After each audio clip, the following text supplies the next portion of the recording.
Halo semua, pada kesempatan kali ini kita akan membahas mengenai membangun masyarakat yang beradab, materi IPAS untuk kelas 4 Kurikulum Merdeka.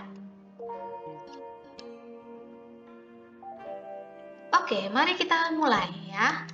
Pada topik A, kita akan membahas mengenai norma dalam adat istiadat daerahku.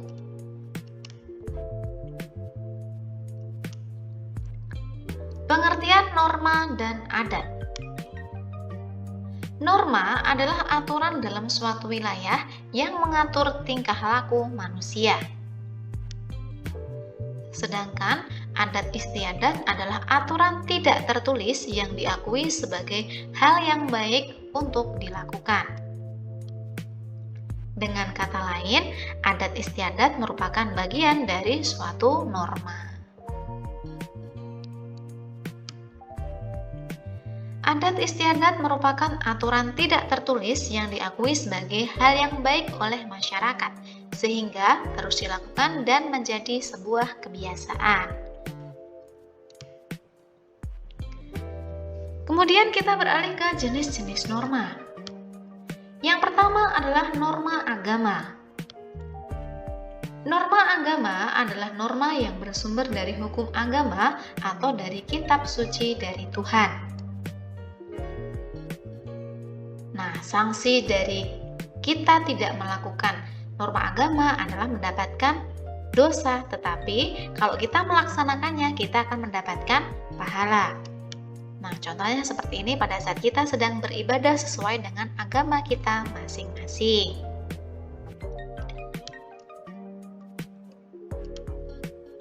Kemudian, masuk ke norma kedua, yaitu norma hukum. Norma hukum adalah norma yang mengatur tingkah laku dalam bernegara dan bersumber dari negara. Nah, sanksi ketika kita melanggar norma hukum adalah akan dipenjara dan bisa mendapatkan denda. Contohnya seperti ini ya, jika mencuri maka akan dihukum, bisa didenda ataupun dipenjara.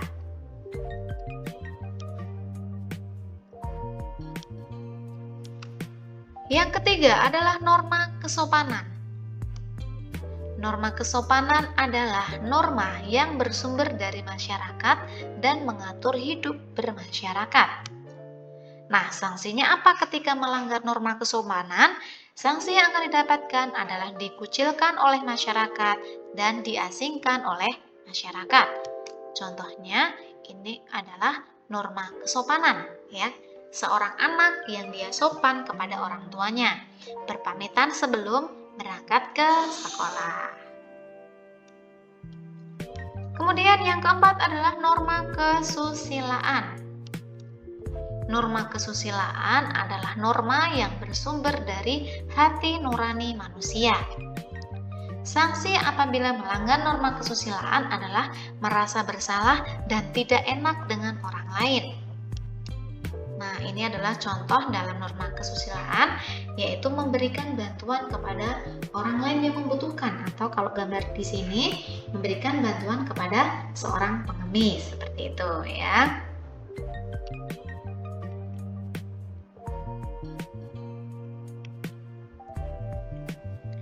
Di beberapa daerah ada aturan adat yang kemudian diserap oleh pemerintah. Aturan adat ini dibuat menjadi peraturan daerah yang mengikat secara hukum warganya. Contohnya di Bali, ada tokoh dan perangkat adat yang bekerja sebagai pecalang. Pecalang bertugas menjaga keamanan dan ketertiban di daerah pada umumnya agar upacara adat dapat terselenggara dengan tertib dan aman. Nah, ini contohnya ya, kerjasama pecalang dengan kepolisian untuk menjaga keamanan dalam suatu acara.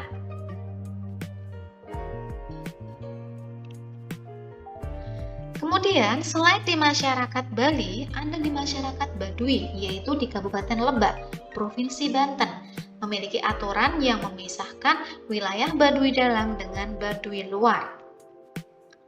Di wilayah Baduy dalam, masyarakat sama sekali tidak diperbolehkan menggunakan perangkat elektronik, termasuk kamera, dan juga tidak ada listrik di daerah tersebut. Nah, ini contohnya adalah suku Baduy Dalam. Kemudian setelah sebelahnya ada contoh orang Baduy Luar.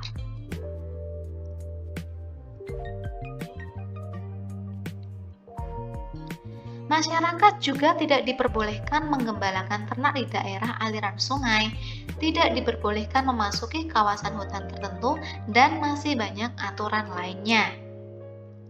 Tujuan mereka adalah untuk mempertahankan sistem adat dan melindungi kawasan dari perubahan.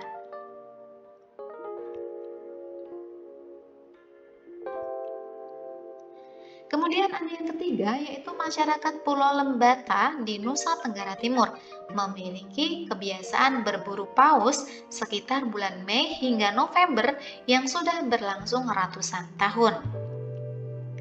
Kebiasaan ini merupakan bagian dari upaya masyarakat adat untuk memenuhi kebutuhan protein warganya.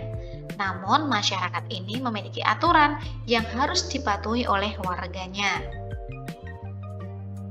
Nah, ini adalah gambar dalam pemburuan paus ya, yaitu terjadi pada bulan Mei hingga November. Masyarakat berburu paus di Pulau Lembata, NTT. NTT itu adalah Nusa Tenggara Timur.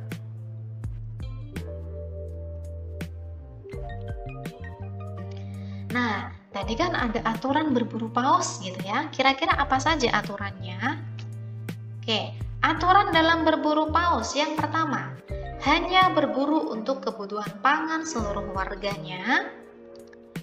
Kemudian yang kedua adalah tidak memperdagangkan bagian manapun dari ikan paus.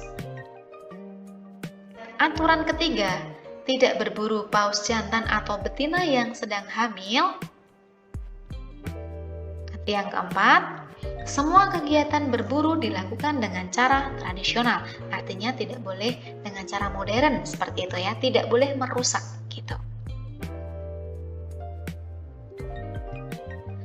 Nah, selanjutnya kita masuk ke topik B, yaitu sekarang saya menjadi lebih tertib. Kira-kira apa ya yang akan kita bahas? Oke, peraturan. Peraturan yang ada dibuat untuk mengikuti perkembangan zaman.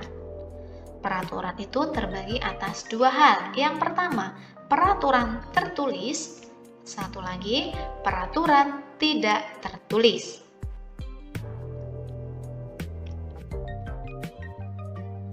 Peraturan tertulis. Peraturan tertulis adalah peraturan dengan sanksi yang bersifat memaksa. Biasanya, peraturan ini dibuat oleh negara atau pengelola suatu tempat. Contoh, misalnya peraturan lalu lintas, kemudian peraturan taat bayar pajak, kemudian peraturan tamu 24 jam wajib lapor, dan peraturan tidak boleh mencuri. Nah, contohnya seperti ini ya, ada undang-undang dan peraturan pemerintah Republik Indonesia tentang lalu lintas dan angkutan jalan. Ini adalah contoh dari peraturan tertulis. Nah, berikutnya peraturan tidak tertulis. Peraturan tidak tertulis adalah peraturan yang dibuat oleh manusia dan disesuaikan dengan kondisi masyarakat setempat atau daerah. Nah, sanksi peraturan tidak tertulis ini lebih banyak berupa teguran, peringatan, rasa malu, atau rasa penyesalan terhadap diri sendiri. Jadi tidak terlalu memaksa seperti itu ya. Nah, contoh peraturan tidak tertulis seperti ini. Berbicara sopan kepada orang yang lebih tua, menyapa tetangga ketika berpapasan, menengok tetangga yang sedang sakit, dan membantu orang yang terkena musibah. Nah, jadi ini adalah contoh peraturan yang tidak tertulis, tetapi kita harus paham, harus peka gitu ya. Ketika bertemu tetangga harus menyapa, berbicara yang sopan kepada orang tua maupun menengok tetangga yang sedang sakit. Ini adalah peraturan tidak tertulis.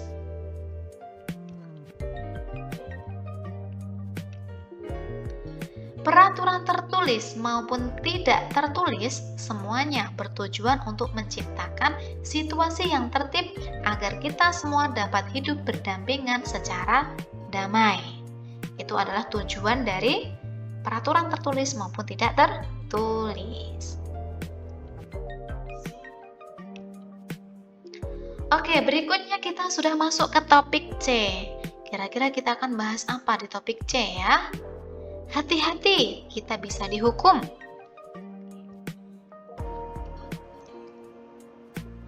Tujuan mendapatkan SIM ada batas usia adalah untuk membatasi pengendara motor kepada orang-orang yang dapat dipertanggungjawabkan secara hukum. Begitu pula peraturan di rumah, sekolah, dan tempat tinggal kita. Semua bertujuan untuk menciptakan keteraturan agar hidup menjadi lebih tenang, aman, dan nyaman. Contohnya seperti ini ya, pada saat kita mendapatkan SIM ada batas usianya, seperti itu.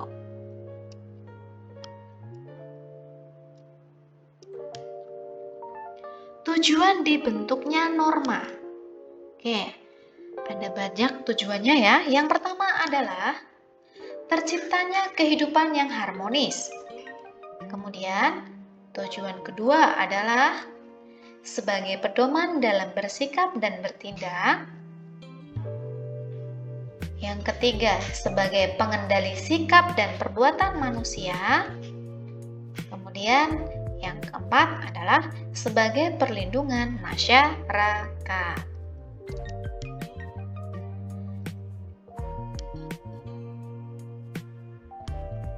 Nah, sekarang kita ke contoh soal ya. Mari kita bahas bersama-sama. Kita beralih ke soal nomor 1. Oke.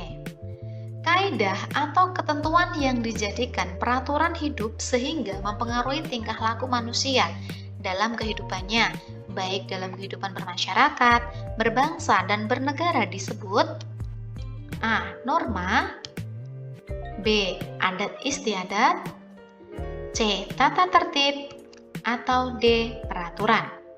Perhatikan, di sini adalah kaidah dan dijadikan peraturan hidup. Apa tadi? Jawabannya adalah yang norma. Next, nomor 2. Aturan tidak tertulis dan diakui sebagai hal yang baik untuk dilakukan disebut A. Hukum, B. Adat istiadat, C. Budaya, atau D. Himbauan. Di sini aturan tidak tertulis dan diakui sebagai hal yang baik. Apa tadi? Jawabannya adalah adat istiadat. Berikutnya soal nomor 3. Terdapat petugas adat di Bali yang bertugas menjaga keamanan dan ketertiban wilayah secara umum sehingga upacara adat yang diselenggarakan dapat berjalan dengan tertib dan aman. Petugas tersebut dinamakan A. Sulinggih, B. Satpam, C. Pecalang, atau D. Hansip. Perhatikan, petugas yang ada di Bali tadi namanya pecalang, berarti jawaban yang tepat yang C. Next, soal nomor 4. Dani tidak mengucapkan permisi ketika memasuki rumah temannya. Akibat dari perbuatan Dani yang melanggar norma yaitu A. Dipenjara, B. Dianggap tidak sopan, C. Mendapat dosa, atau D. Didenda. Di sini kata kuncinya adalah tidak mengucapkan permisi. Berarti ini melanggar norma apa? Melanggar norma kesopanan. Soal nomor 6.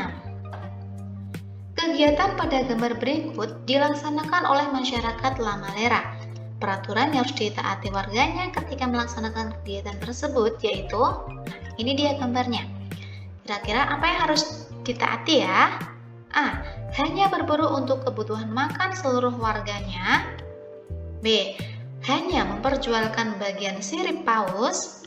C. Berburu paus betina yang sedang hamil. Atau D. Kegiatan dilakukan dengan cara modern.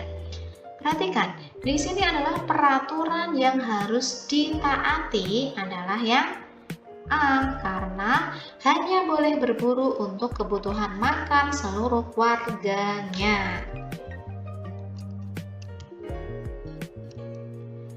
Nomor 7.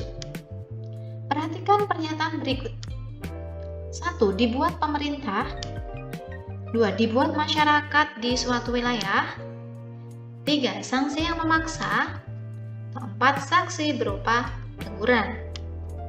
Ciri aturan yang berupa adat istiadat ditunjukkan oleh nomor A. 1 dan 2, B. 2 dan 4, C. 3 dan 4, atau D. 1 dan 3. Perhatikan, di sini adalah adat istiadat. Biasanya dibuat oleh masyarakat. Kemudian sanksinya berupa teguran, berarti jawabannya adalah 2 dan 4. Berikutnya, soal nomor 8. Menerobos lampu lalu lintas yang berwarna merah di jalan raya dapat merugikan diri sendiri dan orang sekitar.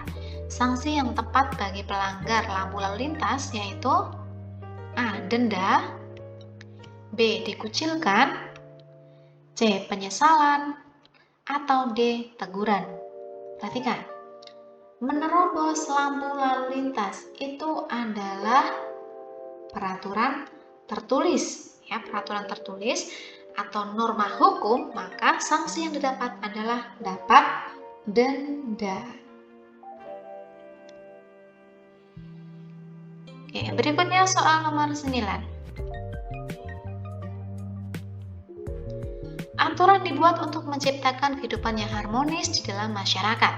Selain itu, sebagai pengontrol sikap dan tindakan manusia, sanksi diberikan bagi pelanggar aturan yang bertujuan A. Agar kesalahan jarang diulangi, B. Membuat pelanggar jera, C. Menjadikan hukum menakutkan, atau D. Agar pelanggar terlindungi. Jadi, sanksi diberikan pelanggaran bagi pelanggar adalah agar membuat pelanggar itu jera. Jera itu artinya takut, gitu ya. Oke, perhatikan pernyataan berikut. 1. Jujur. 2. Tidak meludah di sembarang tempat. 3. Mematuhi rambu-rambu lalu lintas.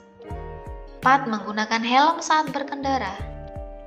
Aturan tidak tertulis yang harus kita taati dalam kehidupan sehari-hari adalah A.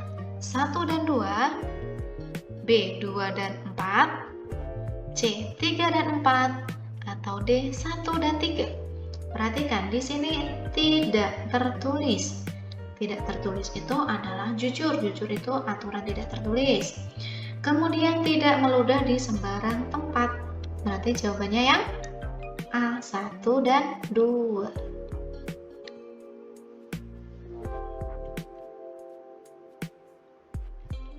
Oke, sekarang latihan soal giliran kalian untuk mengerjakan di rumah, gitu ya.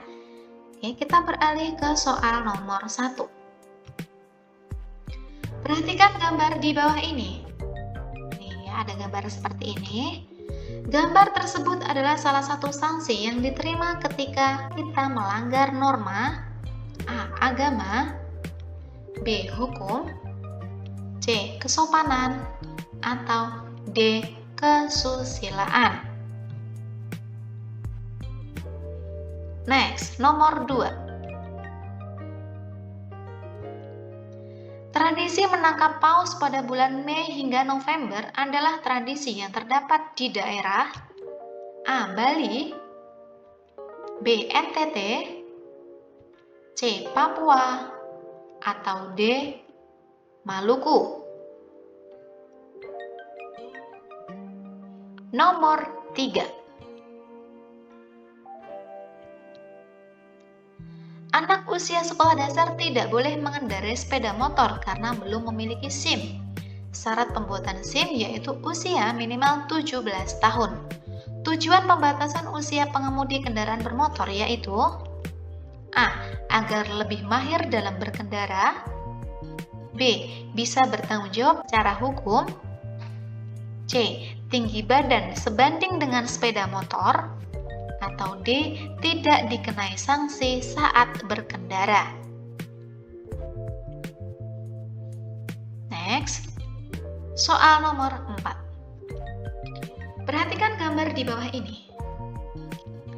Akibat yang terjadi apabila melakukan kegiatan pada gambar di atas, yaitu A. Merasa bersalah, B. Mendapat teguran, C. Hukuman penjara, atau D. Dikucilkan.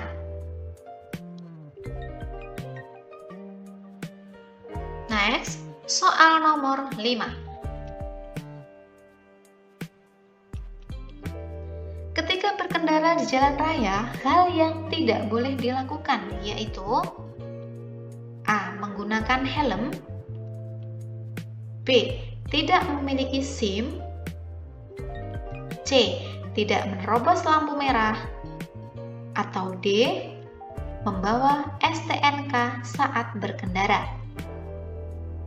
Demikian pembelajaran kali ini. Semoga teman-teman mengerti dengan penjelasan yang kakak sampaikan. Jika ada yang belum dipahami, teman-teman bisa tanyakan di kolom komentar ya.